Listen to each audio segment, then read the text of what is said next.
My name is Joshua Leonard. I'm a character designer. I'm in pre-production for cartoons and animation.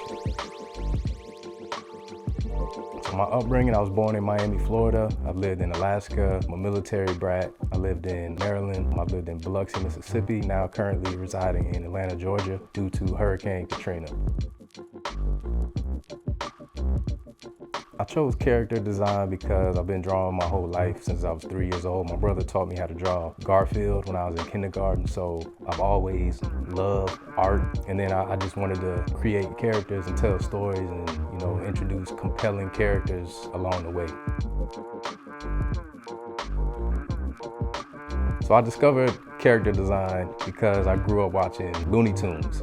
Big time Looney Tunes fan. I was raised in the church real heavy, so I couldn't watch a ton of different cartoons, like the evil stuff, but I was able to watch like Looney Tunes and things like that. So Chuck Jones, some Disney, Stan Lee, obviously big Stan Lee fan. My brother, Jason Leonard, so shout out to Jay, he lives through me now. I'm in kindergarten, he was teaching me how to draw. I don't know if y'all familiar with this little S design. It's super easy, and it's just 3 lines, 3 on top, 3 underneath those, and then you connect them. And so I was learning how to draw stuff like that in kindergarten, and then ever since then I never put that pencil down. What's crazy is my brother passed last year from pneumonia. Netflix hired me like the next day. Super dope. It's like one more gift before he left.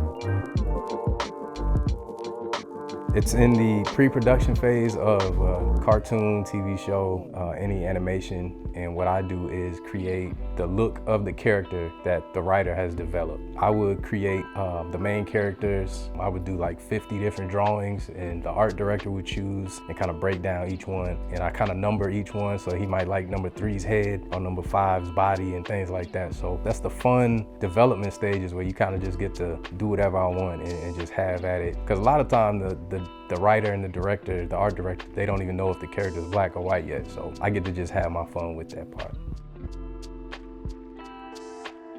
Real life inspires me. I get ideas and more inspiration from like ballerinas, any type of people with real movement, things like that. That helps me out as a character designer, which we'll see a little later on. Certain shows, I like learning from different people, but basically just real life.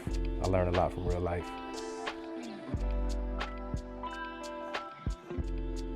Study.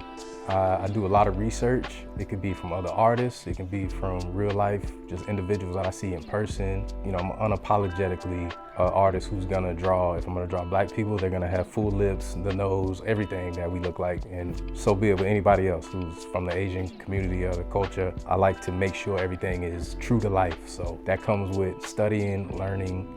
I consult with people who have autism. I consult with people who are deaf, blind.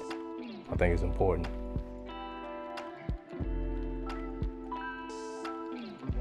So my favorite drawing in my portfolio is probably anything Team Supreme.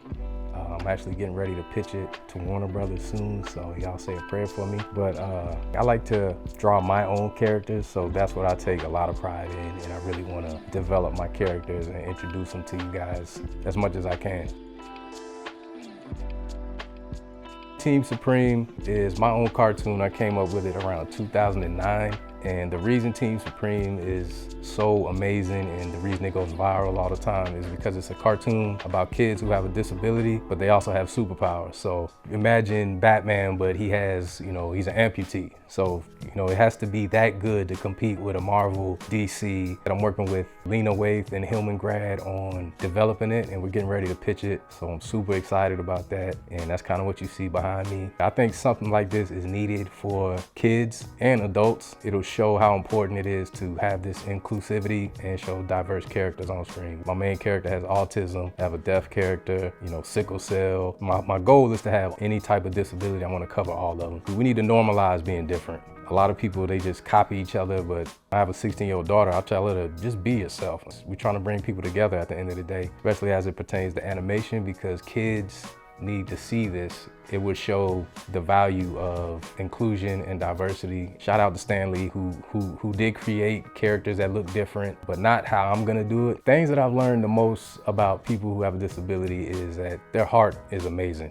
First of all, they're underrepresented, in the animation industry and film, period. And I believe the disabled community is 15% of the world, which is a crazy big number. My ultimate goal for myself creatively is to, first of all, get Team Supreme picked up by a major studio. I believe my purpose here is to create diverse characters that are inclusive and just show a different type of cartoon character on TV. Team Supreme is gonna be awesome, man. And I'm not even worried about the money part of it, man. The money doesn't matter to me. It's getting the cartoon picked up for the bigger picture, which is the kids to see themselves on screen, show everybody on screen, you know what I mean? So the money's gonna come. I'm not worried about that. At the end of the day, I want people to remember me by, at least I tried to show the most inclusive characters on screen, whether they have a disability or not.